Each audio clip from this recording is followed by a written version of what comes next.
I've kept him in this house for 10 years. He's so ungrateful. My mother-in-law openly hostile, believing my husband's lies. My husband himself has changed from the man I once loved into a selfish monster. Is this his true nature? At this point, I don't even care. Enough! Who's the ungrateful one here? Good luck dealing with your bad attitude. My name is Clara, a 37-year-old working at a local bakery. I've been with my husband Albert since high school. His family has a long line of carpenters, and he joined the family business right after graduating. We got married at 24, and we're just an ordinary, happy couple. That all changed when we were 27. Clara, the hospital just called. Please come quickly. A frantic call from my usually composed mother-in-law at work. I rushed to the hospital and found my husband staring blankly ahead. He looked defeated, and my mother-in-law sobbing beside him. Clara, I can't move my legs anymore. At that moment, he broke down crying. I realized our lives would never be the same. Apparently, my husband went to the grocery store to buy drinks during his lunch break. My husband was waiting at a traffic light when a car hit him. His spine was damaged, paralyzing him from the waist down. After a long hospital stay, my husband came home, a completely different person compared to before the accident. We were living in a rental apartment, but then my usually quiet and craftsman-like father-in-law said, "You should live with us." And before my husband returned, he made his home accessible for us. We were financially unstable, so we gratefully accepted. "I'm home." He entered the house in a wheelchair, his voice devoid of energy. He used to be cheerful, loud, and always cracking jokes. Now, he was like a stranger. "Clara, is Travis doing well?" Daddy, does it hurt? Our 2-year-old son, Travis, was worried. Travis loves spending time with his dad, especially going down the slide at the park. Whenever his dad has a day off, they head to the park and slide until Travis gets tired. Seeing his dad after a long time, Travis couldn't contain his excitement. He tugged at his dad's hand as if to say, "Let's go play over there." But his dad looked sad. Before the accident, he would have easily stood up, put Travis on his shoulders, and spun around. Now he can't do that for Travis ever again. His dad is still recovering both physically and emotionally. Just then, mother-in-law shouted, "Travis, your dad can't walk anymore. Go away." My mother-in-law suddenly yelled at Travis. Travis, only 2 years old, couldn't understand and burst into tears. Mother-in-law looked annoyed. Mother-in-law is noisy about such a son. I was looking at him with a face that said something like that. Mother-in-law has been more irritable. She's probably struggling to accept the situation. "Travis, big boys don't cry. Come on, let's play with Grandpa," Father-in-law said, lifting Travis up. Travis smiled instantly. Father-in-law is usually quiet around us, but he adores his grandson Travis. For a moment, I saw a smile on Father-in-law's face. During my husband's hospital stay, I was summoned by my in-laws. "So, Clara, what are you planning to do? You're not thinking of leaving Albert, are you?" Mother-in-law asked, a bit agitated. Father-in-law signaled her to stop. I wondered, do they think that I'm heartless? Their words stung a little. My feelings for my husband haven't changed, and Travis loves his dad too. We'll get through this as a family. Thank you for your concern. I plan to stay by my husband, I assured them. They seemed grateful. I've read many books to prepare myself, but I've come to realize that good intentions alone aren't enough. Since coming home, my husband has become quite demanding. "That's not it. Come on, get it right," he'd snap, increasingly frustrated. He even threw a book at me once. "You don't understand how I feel." A phrase I've heard too many times. Seeing his changed behavior, Travis started saying, Daddy is scary.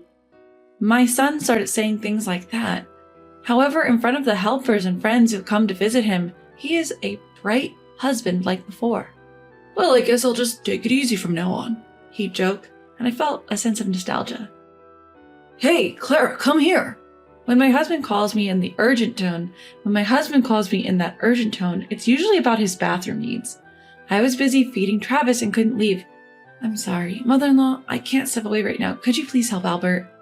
Even if I say something like that, it'll be awkward for him if I go, right? I'll take over making dinner for Travis. That's what she said, but my mother-in-law hardly took care of my husband. She seemed to chat with him while I was at work, but that was about it. Seeing this, my father-in-law sighed. "I'll go. Clara, sorry for always troubling you." He's gruff, but Father-in-law is kind. He's also very proactive about helping my husband. When my husband first came home, he'd ask me, "What are you doing right now? What book is that?" He even helped me study. My mother-in-law didn't like that. "Clara, why don't you quit your job? Albert is in such a condition, you should support him properly." That's what she said. I knew what mother-in-law was getting at. Basically, when father-in-law and I are at work, stay-at-home mother-in-law has to take care of my husband, and she doesn't like it, even though we mostly have a caregiver for that now. He's her own son. What's her deal? Plus, Travis is going to grow up. My husband can't work properly anymore, but we still need money. So, mother-in-law, could you please help out more? Father-in-law is helping me study, you know? We're family. Mother-in-law sighed at me. "Don't you dare make a move on my husband." She glared at me. What? Is she insane? My husband is still selfish, and mother-in-law says ridiculous things. I've thought about taking Travis and leaving many times. But my parents are taking care of my elderly grandmother at home. I couldn't think of going back there, and I didn't have the courage to live alone with my son.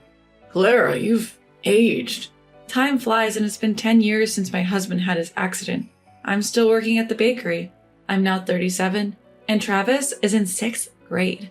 These past 10 years, my mind has been filled with concerns for my husband and child. No wonder I've aged. Hey, how rude. We're still in our 30s, you know. Sorry. Maybe my husband has come to accept his condition after 10 years. He's started talking to me cheerfully again. While I'm at work, father-in-law, who's now retired, looks after him. As for mother-in-law, she's uncooperative as ever.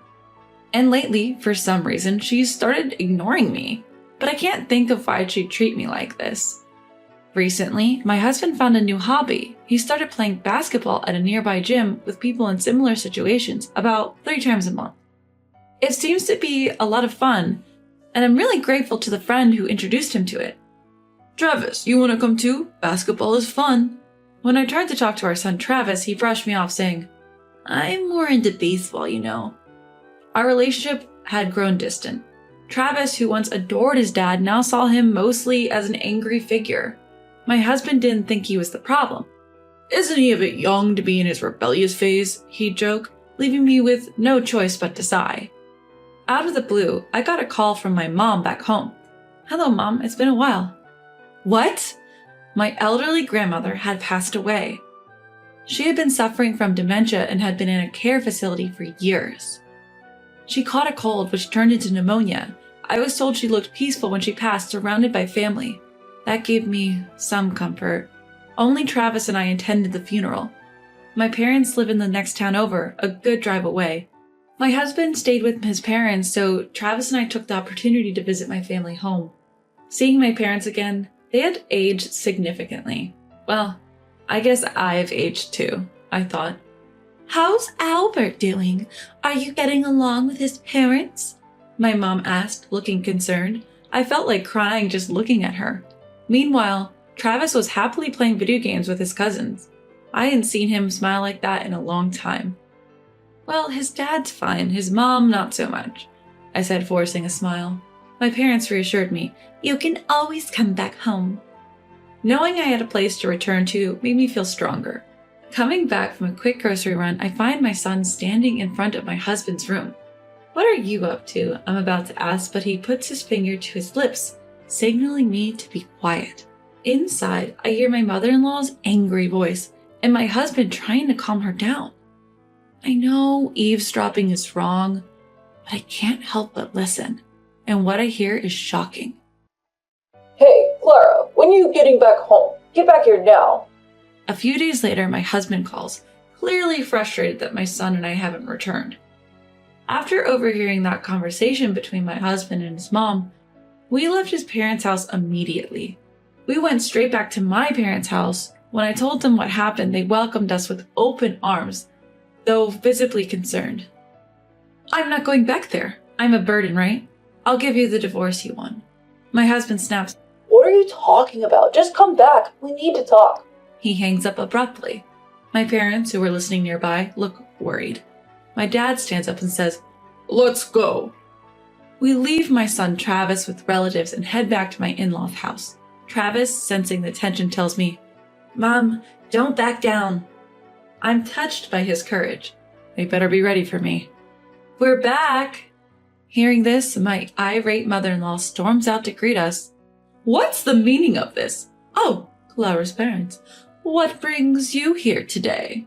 I sense her irritation despite her polite tone. We're here to discuss Clara and Albert's divorce, my dad says, visibly angry. In the living room, my husband is sitting in a wheelchair, clearly surprised by my parents' sudden appearance. He glares at me as if to say, "How dare you bring your parents?" He always does this when he's unhappy, just glares at me. His mom does the same. Lately, he's been staring at me like he's watching me, wondering what he doesn't like. They're like two peas in a pod. Do you always glare at Clara like that? My mom asks, also angry. In this tense atmosphere, only my father-in-law remains calm. A few days ago, the police came to our house. They said we were mistreating our daughter-in-law. They left after a brief talk. Do you know anything about this, Clara? Yes, I was the one who called the police, I reply calmly. Upon hearing this, my husband and mother-in-law explode in anger. See, it's all her fault. She's crazy. You should divorce her. If anyone's crazy, it's you two. My husband is nodding in agreement next to me. But father-in-law is different. Clara, there must be a reason. Speak up.